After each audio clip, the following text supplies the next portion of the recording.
कीचड़ की परवाह किए बगैर गाड़ी छोड़ क्षति निरीक्षण को पैदल ही निकले सीएम। मुख्यमंत्री बाढ़ के कारण थुनाग बाजार में सड़क पर भर आए मलबे और कीचड़ की परवाह किए बगैर गाड़ी छोड़ क्षति निरीक्षण को पैदल ही निकले। उन्होंने थुनाग के पूरे बाजार का पैदल निरीक्षण किया, हर दुकान मकान को हुई क्षति का जायजा लिया, प्रभावितों से मिलकर बात की, उन्हें हौसला और हर संभव सहायता का भरोसा दिया।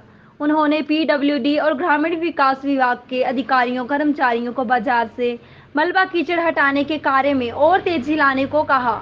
इस दौरान मुख्यमंत्री बाढ़ प्रभावितों से मिले और उनका हालचाल जाना। उन्होंने थुनाग में बाढ़ प्रभावितों को संबोधित करते हुए कहा कि वे चिंता ना करें, संकट की इस घड़ी में प्रदेश सरकार उनके साथ है, उन्हें सरकार की ओर से हर संभव सहायता मुहैया करवाई जाएगी। 19 अगस्त को हुई भारी बारिश के कारण चिट्टी नाले में आई बाढ़ से थुनाग बाजार में पानी और मलबा भर जाने से अनेक दुकानों, घरों और वाहनों को नुकसान पहुंचा है। आधे से ज्यादा बाजार क्षतिग्रस्त हो गया है। लगभग 60 दुकानों व घरों में मलबा भर गया है। बहुत से निजी वाहन क्षतिग्रस्त हुए हैं। प्रशासन ने सरकार की ओर से प्रभावितों को फौरी राहत के तौर पर 3,92,000 रुपए की सहायता मुहैया करवाई है। मुख्यमंत्री ने प्रभावितों को राहत और पुनर्वास के लिए सरकार की ओर से सहायता प्रदान कराने की बात कही। Himachal media TV bureau report. इसके लिए मैं आज यहाँ थुनाग में आकर के मौके पर जाकर के मैं देख रहा था कि बहुत बड़ी क्षति हुई है, बहुत बड़ा नुकसान हुआ है। सिर्फ एक ही चीज़ को लेकर के संतोष है कि किसी की ज़िंदगी नहीं गई। हालांकि केवली में एक ज़िंदगी भी गई है, एक जो लेडी की डेथ हो गई है। मैं आप सबके बीच में इस दुख की घड़ी में आपके साथ हूँ, आपका प्रतिनिधि होने के नाते। और हिमाचल प्रदेश में ये नुकसान बहुत जगह हुआ है।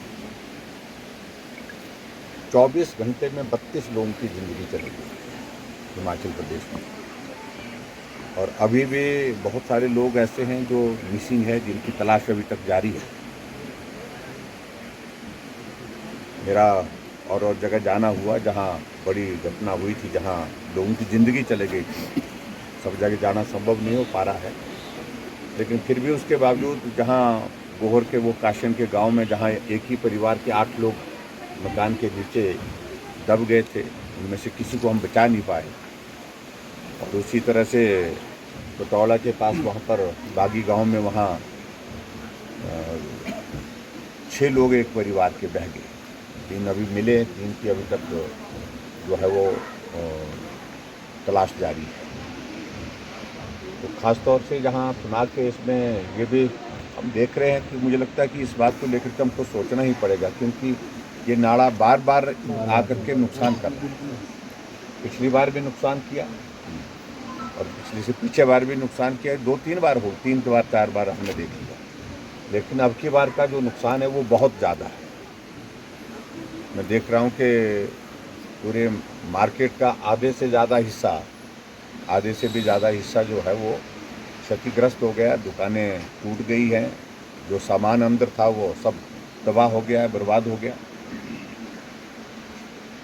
और बहुत सारे लोगों की गाड़ियां जो थी, निजी प्राइवेट व्हीकल्स थी, वो गाड़ियां बह करके चले गई, वो पूरी तरह से नष्ट हो गई।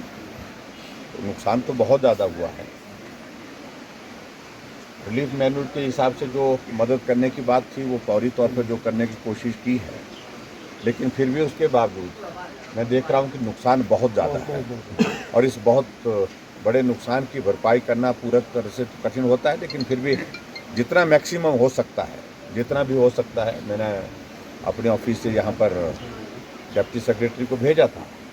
उन्हें सारे वो जिन जिन लोगों का नुकसान हुआ उसकी सारी रिपोर्ट तैयार कर दी है।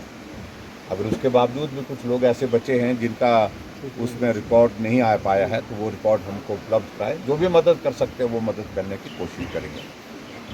और कुछ जगह हमको ये भी जानकारी मिली कि इश्कौर पंचायत के जो हमारे लेथाज में विशेष तौर से वहाँ बड़ी संख्या में पशुधन का नुकसान हुआ है, क्योंकि ऊपर से प्लॉटग्रस्त के कारण जो है वो मलबा आया और उसके कारण मकान में नुकसान हुआ है। मकान को भी नुकसान हुआ है और मकान के साथ साथ में पशु जो थे वो उनका वो बहुत बड़ा नुकसान हुआ है।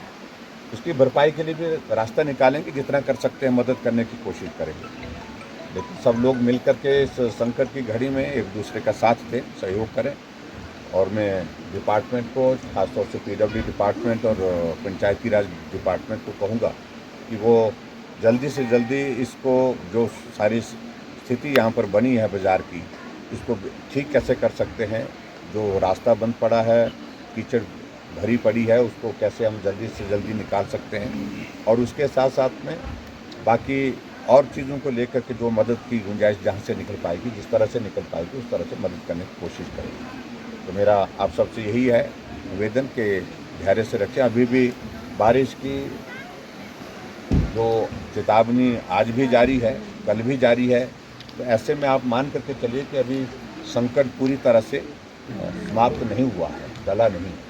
इसलिए बहुत सावधानी के साथ आप लोग यहाँ पर रहें, और जहाँ ख़ास तौर से ऐसी जगह जहाँ पर नुकसान की आशंका दिख रही है कि ये ज़्यादा आ सकता है आने वाले समय में, वहाँ तो और भी ज़्यादा सावधानी के साथ रहें। और यहाँ तक कि मैं तो ये कहूँगा, कुछ एक जगह ऐसे पॉइंट्स हैं जो मकान बिल्कुल ऐसी इसमें आ गए हैं, वहाँ उनको थोड़ी देर के लिए खाली भी करके जाना पड़े दूसरी जगह सुरक्षित स्थान पर, क्योंकि ज़िंदगी सबसे प्यारी है, सबसे कीमती चीज़ हमारे लिए ज़िंदगी है। ये सारी चीज़ें होती रहेंगी, ज़िंदगी रहेगी तो होगी। तो इसलिए मेरा सबसे निवेदन है इस बात के लिए कि सुरक्षित स्थान पर रहें, कम से कम जब तक कि बारिश का इस प्रकार का ये दौर समाप्त नहीं होता। तो यही मेरा आप सबसे निवेदन है। बाकी सारी चीज़ों को लेकर के हम आप सबके बीच में मिल कर के बात करते रहेंगे। आज की इस दुख की घड़ी में हम आपके साथ हैं, लेकिन धैर्य और संयम रख कर के ही हम सबको आगे बढ़ना है। इतना ही मैं आप सबसे निवेदन करता हूँ। जो डिपार्टमेंट की ओर से जो चीज़ें करने की है तुरंत करेंगे। ठीक है, बहुत बहुत